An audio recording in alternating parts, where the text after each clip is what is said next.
மாவட்டத்தில் கிருஷ்ண ஜெயந்தி விழா கோலாகலமாக கொண்டாடப்பட்டது. கிருஷ்ணர் ஆலயங்கள், பஜனை மடங்கள், வீடுகளில் கிருஷ்ணருக்கு பிடித்த தின்பண்டங்கள் வைத்து படையலிட்டு சிறப்பு வழிபாடு நடைபெற்றது.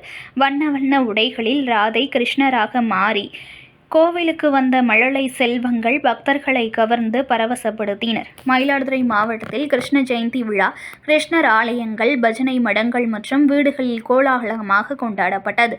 வீடுகளில் குழந்தைகளுக்கு கிருஷ்ணர் ராதை வேடத்தை அணிவித்து கிருஷ்ணருக்கு பிடித்த சீடை, முறுக்கு, வெண்ணெய், பழ வகைகள் வைத்து படையலிட்டு குடும்பத்தினர் சிறப்பு வழிபாடு நடத்தியும் கோவிலுக்கு சென்று வழிபாடு செய்தனர். அந்த வகையில் மயிலாடுதுறை 2ஆம் நம்பர் பொதுத்தெருவில் உள்ள ஸ்ரீ பாண்டுரங்கர் பஜனை மடத்தில் கிருஷ்ண ஜெயந்தி விழா சிறப்பு பூஜைகள் நடைபெற்றது.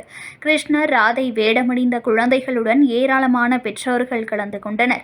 வண்ண வண்ண உடைகளில் கிருஷ்ணர், ராதை வேடமணிந்த கோவிலுக்கு வந்த பக்தர்களை பரவசப்படுத்திய குழந்தைகளுக்கு நெற்றியில் திலகமிட்டு மாலை அணிவித்து நோட்டு பேனா வழங்கப்பட்டது. குடும்பம் செழிக்கவும், உலக நன்மை வேண்டியும் குழந்தைகள் நன்றாக கல்வி கற்கவும் வழிபாடு நடத்தினர். இதில் 14 வயது சிறுவன் கிருஷ்ணர் வேடமணிந்து கோவிலுக்கு வந்தது அனைவரையும் கவர்ந்தது. தொடர்ந்து கிருஷ்ணருக்கு பிடித்த பாடல்கள் பாடப்பட்டு தீபாராதனை நடைபெற்றது. இதேபோல் மயிலாடுதுறை மேல ஒத்தசரகு பகுதியில் அமைந்துள்ள புகழ்பெற்ற ஆலயமான ஸ்ரீ காளிங்கா நர்தன கிருஷ்ணர் ஆலயத்தில் 104ஆம் ஆண்டு கிருஷ்ண ஜெயந்தி விழா நடைபெற்றது. இதில் கிருஷ்ணருக்கு சிறப்பு அபிஷேக ஆராதனைகள் நடைபெற்று மகா தீபாராதனை செய்யப்பட்டது. இதில் ஏராளமான குழந்தைகள் ராதை கிருஷ்ணர் வேடமணிந்து பெற்றோர்களுடன் பங்கேற்றனர்.